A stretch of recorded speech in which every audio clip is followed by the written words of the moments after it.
just needed a stick and make it hard, that's all. I'm not pumping the agents all the time. Maybe the best invention in the history of mankind was gel. It's beautiful.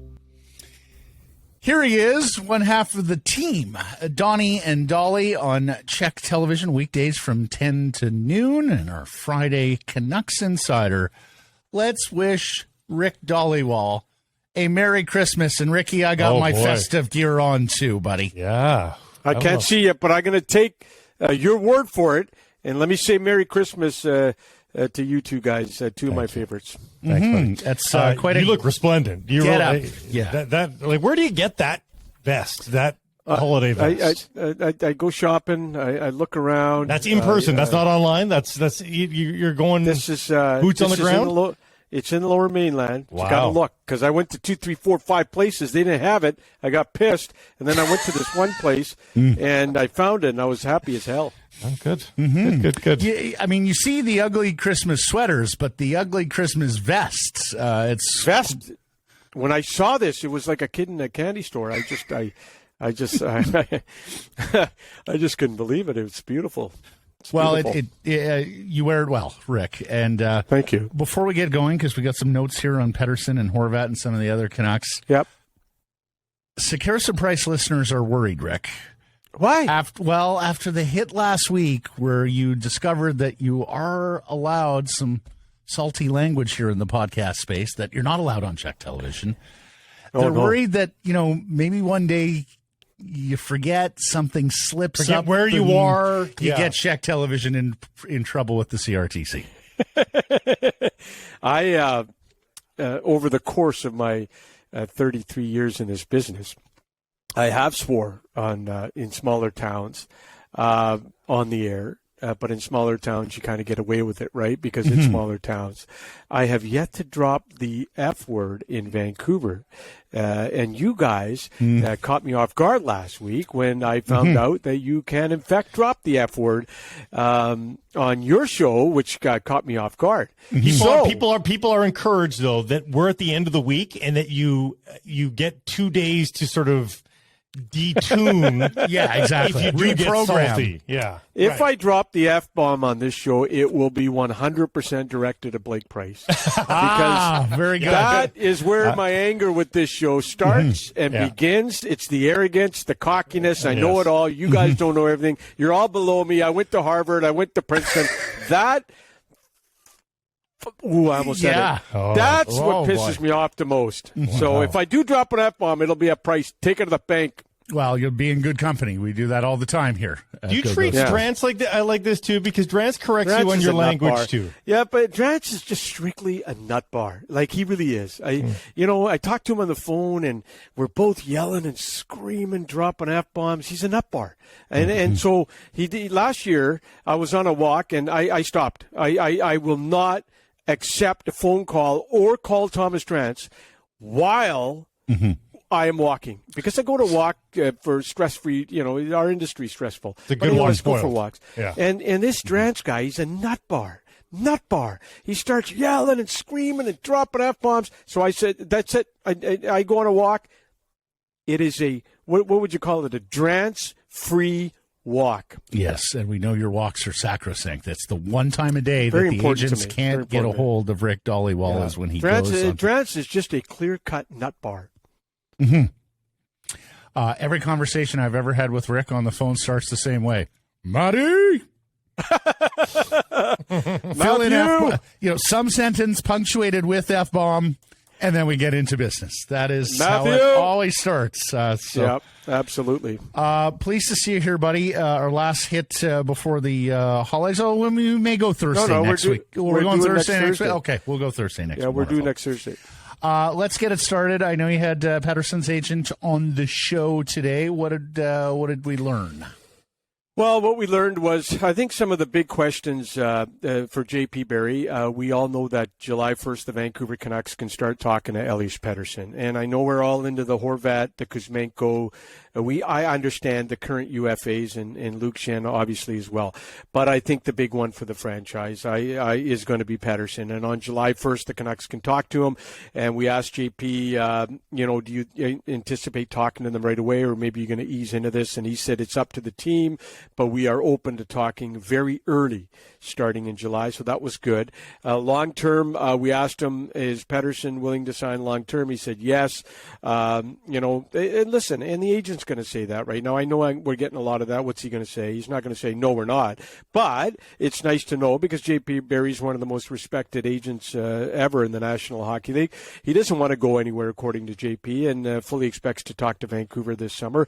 Matt Barzal's recent $9.1 million deal, which JP Barry did, guys.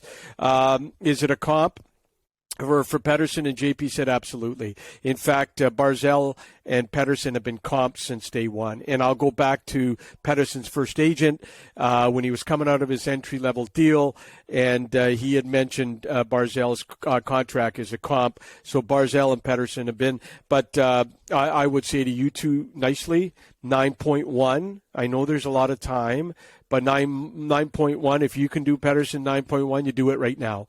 But obviously most people think it'll be higher than that. Well, and of course, Elias Pettersson does something that Matthew Barzal has not done a lot of this year, and that is score goals. He's a point-per-game player. Have you seen the line on Barzal this year? 3 goals, 27 assists, 30 points in 30 games heading into Friday. But I will say something to you, and I kind of attacked Blake Price when he talked about Pettersson being a $10 million player a few weeks ago. But here's the thing with Pettersson, guys. His career high is 68 points. We're not talking 85 or 95 or 105 or 115. We're talking about $9-10 million for a guy whose career high is 68 points, which, let's be honest, right now, he's at the halfway point of 68. He's at 34. He's going to obliterate that if he stays healthy. We all know that. But, I mean, if he gets up into 80, 89, 85, 90, 95, of course, you can start looking at those numbers. Although the salary cap news today was not great, or this week was not great, obviously. What did JP Barry comment on that? Oh, he sure did. And, this isn't helping the agents. And I've talked to many agents about the salary cap situation this week, and they're not happy, guys. Agents need the cap to go up every year by a significant number. Look, a lot of it is COVID related. Let's be honest. A lot of it is other stuff in the CBA. Let's be honest as well. But when it's only going up $1 million a year, and you got some clients that have gone from 50 points to 80 points or 80 points to 110, it's not doing agents. It's not helping them out at all. Let's be honest. And so JP said the early word for him is that it can go up anywhere from $1 to $3 million for next season. I'm worried for those agents. They've got mortgages too. Hey, one other thing, he also represents Tyler Myers, and we flat out asked him if Tyler ever rejected a trade to Ottawa a few weeks ago, and he said no. 100%. He did not. He was never asked to go to Ottawa, but he did say that he understands why Tyler's name is always in the news. I will say this to you guys on Tyler Myers. On July 1st, the Canucks owe him a $5 million bonus. After that, there's only $1 million of real cash money left on Tyler Myers in his last year of his deal. I would say to both of you guys, on July 2nd, Tyler Myers is going to be very attractive. Yeah, no, I think you're right, because right shot defensemen are. I mean, his cap hit will still be pretty high. Canucks need that. Canucks will get the cap hit off, Matthew, sorry. But also, which they're going to need. Look, I know everyone's talking about Bo Horvat, but you're going to need money for Kuzmenko as well. And so it goes around and around and around. And while Myers' cap hit might be difficult for these capped out teams who you bring into play because he's only $1 million cash, but with the high cap hit is the rebuilding teams, the budget teams, the teams like Arizona and whatnot who want that high cap hit without having to pay every single dollar. On the contract. That's huge. Not to go Harvard or Princeton on you here, Ricky, but I too believe. No, and he's got a partial no trade, which is making it difficult as well. So Elias is going to obliterate his career high. See, and I get painted there, and I get painted with the brush. That Where went we over going his head, I think. You want to go, Bo? Let's go, Bo. Let's go, Bo. I noticed your guys' poll questions have been about Bo all week long. Mm-hmm. Look, let me say this on Bo, okay? Despite all the outside noise, Horvat, he keeps producing. I'm told teams that are going after him are very, very impressed with that. Contract year, captain in the Canadian market. Big story breaks on Monday or Tuesday. He scores in the first game after that story in Calgary. Takes a special player to block all that stuff out. His focus has been incredible. Even the Vancouver Canucks have acknowledged his focus despite all the outside noise. I got to give Horvat credit. I don't think Horvat and his camp are doing cartwheels that the story got out, but here's what I'm going to say. Bo's got to realize he's not a fourth-line player. He's a huge part of the Vancouver Canucks, captain last 4 years, huge part of the team on the ice, in the community. This is a big story. Johnny Gaudreau went through it last year in Calgary. All the big names in Canadian cities go through it year after year. To avoid what the Canucks are going through, to avoid what Bo Horvat's going to, they should have signed Bo in the summer, and they would not be going through this today. As we get closer to the trading deadline, the Horvat story is not going to die down. It's going to be an inferno as we get closer to March 3rd, and if he isn't re-signed. Whose idea was the statement? Did Pat Morris ask for the statement, or did the Canucks just do that?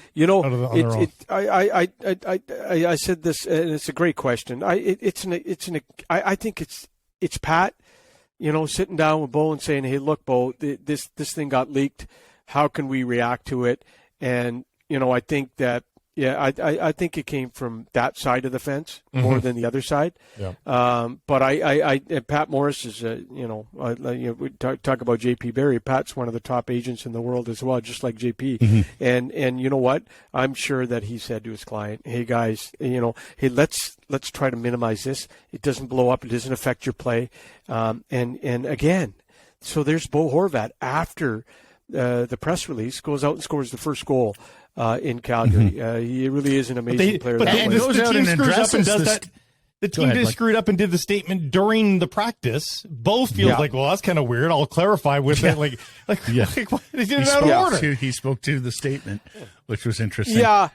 And again, guys, they could have avoided all this. Let's be honest. If you do Bo in the summer and you do that contract in the summer, and I had and this wasn't, anyone involved in the negotiations. I had someone tell me, you know what, they could have avoided all this. Just they would have just signed Bo in the summer, and you know what, it's become a story. And here's the other one for you: the people that like to rip the local media in Vancouver. A lot of the stuff in Vancouver is driven by national guys. A lot of the information that comes from national guys, especially in Vancouver. I don't know what it is, guys, but I think for national guys, Vancouver is the hot spot.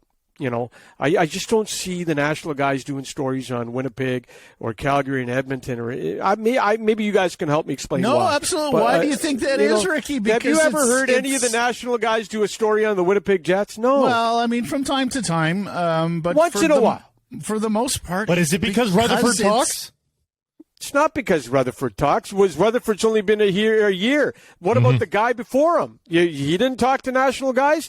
I don't think it's that. I just think that, Vancouver's a hot spot and has been for a few years for, stories. It's just the reality of it. It's the peculiar way this organization is run. They leave players, core players like Pettersson, Hughes, Horvat, they put them aside to re-sign other guys who aren't as important. They make huge gamble trades like Oliver Ekman-Larsson and whatnot. So they just operate a little differently than most franchises because it's year in, year out, desperate lurches to make the playoffs as opposed to a coherent plan over the long term. That's why the national guys check in on Vancouver so much, because it's so erratic. So much can happen so quickly and change on the turn of a dime, like the JT Miller business. From the summer. And here's another one for you guys. Somebody told me, Toffoli, Tanev, Markstrom. This is Toffoli, Tanev, Markstrom all over again, right? Right. And, Chris Tanev one of the most respected players in the National Hockey League. You know, he puts his body on the line every night. You saw what happened in Montreal the other night with Chris. They never made him an offer. 10 years in this market, and he never got one offer. You know, and Markstrom, I was told down the stretch in the last few months, there wasn't a lot of offers and talk about. I mean, obviously they had picked. I think they had picked in their minds Demko beforehand, but you know, it's just someone told me, you know, it's Toffoli, Tanev, Markstrom all over again. We know Milstein has said on Kuzmenko that they're not going to re-sign before July, the summer. He said, "Is there something changed there, Rick?"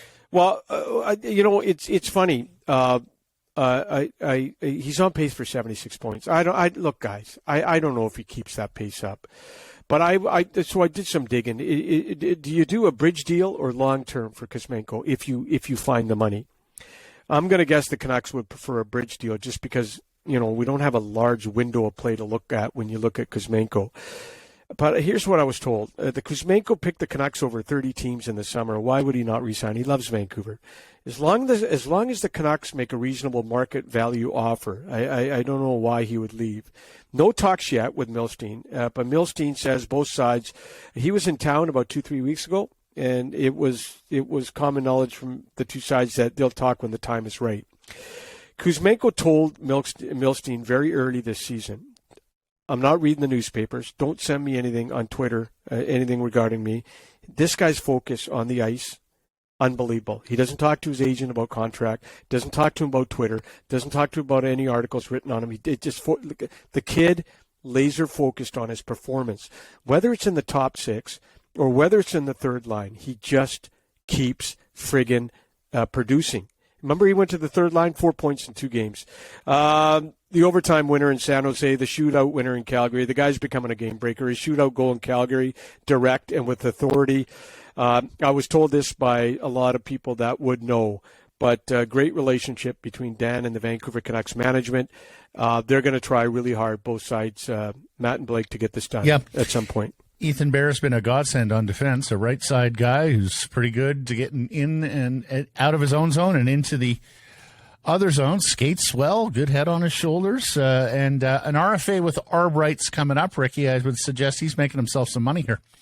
The way he's going. Can't sign him till January 1st, Matt, but the Canucks reached out to his agent this week. Nothing big, just touching base. And you know what? But I think them reaching out early is an indication. I think the Canucks management very pleased with Ethan Bear. I think both sides are very happy since he arrived. Before the deal, Bear told his agent that Vancouver was number 1 on his list of desired teams to be traded to. So he got his wish. He got to Vancouver. The Canucks have been after him since the summer. So far, guys, it's working out for both sides. And I think you nailed it, Matt. I think these two sides are very happy with each other. And I think in the coming weeks, they'll try their hardest to work out some sort of a deal with term. Yeah. Have you heard any discontent from the players down on the farm right now? Because there's not much room at the end here for Jack Rathbone or Vasily Podkolzin to make their way back up to the big club, despite the fact both are Podkolzin in particular is playing fine. He's like almost a point per game since he went down, but everybody up here is doing well, so there's no chance for him to slide back in. 6-1. Abbotsford 6-1 in their past 7. Yeah. And I'm not hearing how can there be discontent, Blake, when you're 6-1 in your past 7? Well, they want to play in the NHL. I understand what you're saying, though. Yeah. No, I know. A lot of good field vibes. I want to tell you about Klimovich. Got the overtime winner in San Diego a couple of nights ago. He's coming on. Last 2-3 weeks are big. It is not a surprise to me that Klimovich is coming on after the Canucks articulated to Dan Milstein their development program for Klimovich the rest of the way because he was getting a healthy scratch. A big part of that new development plan for Klimovich and the Canucks and Milstein was that the Sedin twins would work with Klimovich a whole lot more. They would work with him on the ice. They would work with him, just talking to the kid off the ice. It's making a difference. And you know what? If you can't, I always go back to the young kids that if you can't learn from being in the dressing room with the Sedin twins, you'll never learn.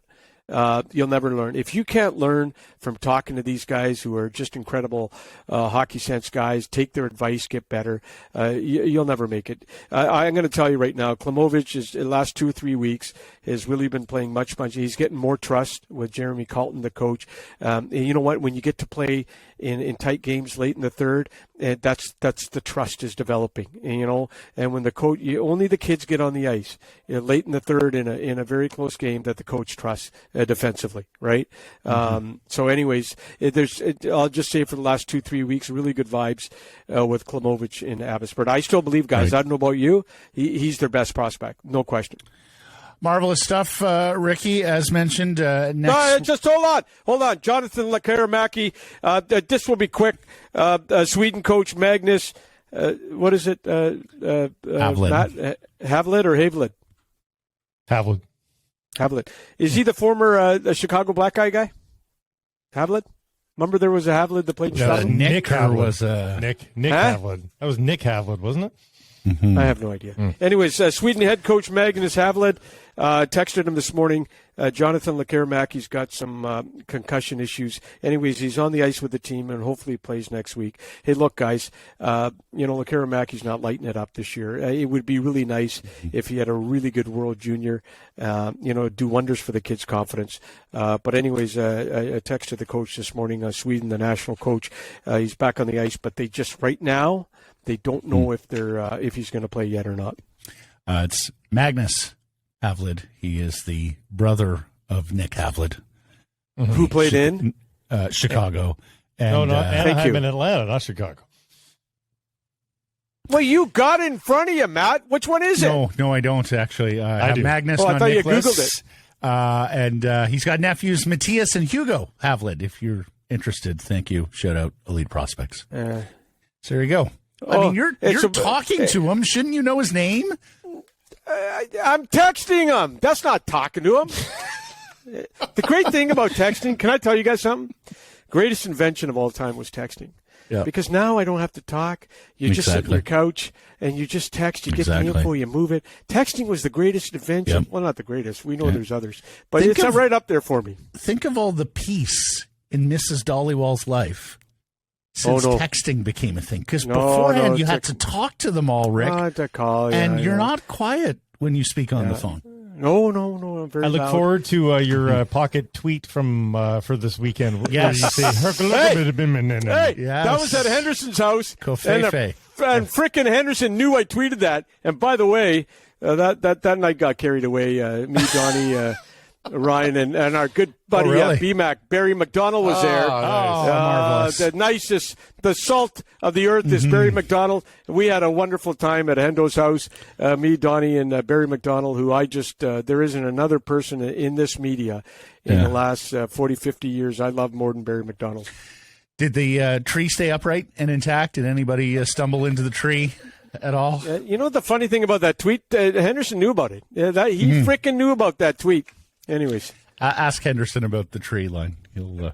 What tree? What happened to the tree? I can hear him in the background. Well, not all the Henderson's Christmas gatherings have gone smoothly, if I'm not mistaken. Thank you, Rick. All right. Until next week. Have a lovely weekend. Appreciate it, buddy. Bye.